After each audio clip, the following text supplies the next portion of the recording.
અત્યારની આ ભાગદોડવાળી લાઈફમાં પરિવાર અને મિત્રો સાથે બેસીને જમવાની મજા માણવી હોય તો સુરેન્દ્રનગરમાં કઈ જગ્યાએ જશો? અરે તમે વિચારો ને એના પહેલાં તમને કહી દઉં કે સિવાય કેફે અને રેસ્ટોરન્ટમાં આવી જજો. હવે તમને પણ એમ થતું હશે કે સિવાય કેફે અને રેસ્ટોરન્ટમાં જ કેમ જવું જોઈએ? અરે ભાઈ, જબરજસ્ત લોકેશન છે, ફૂડ પણ એકદમ ટેસ્ટી છે ને અત્યારના ફોટાના જમાનામાં આવા મસ્ત મજાના સેલ્ફી બૂથ હોય, આવી જોરદાર એન્ટ્રી હોય ને એના સાથે આવું ટેસ્ટી ફૂડ મળે જેના પણ ફોટો જોરદાર આવવાના છે.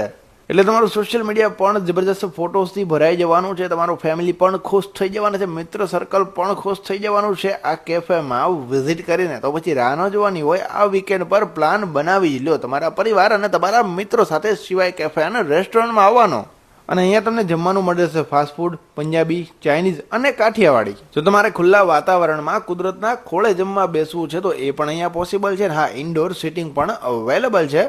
બર્થડે સેલિબ્રેશન, એનિવર્સરી સેલિબ્રેશન કે કોઈ પણ પ્રકારનું સેલિબ્રેશન જો તમારે કરવું છે તો આ જગ્યા તમારા માટે બેસ્ટ છે આપણા સુરેન્દ્રનગરમાં. તો પહોંચી જાજો અને આવા જ વિડીયો જોવા માટે અમારી ઇન્સ્ટાગ્રામ આઈડીને ફોલો કરી દો.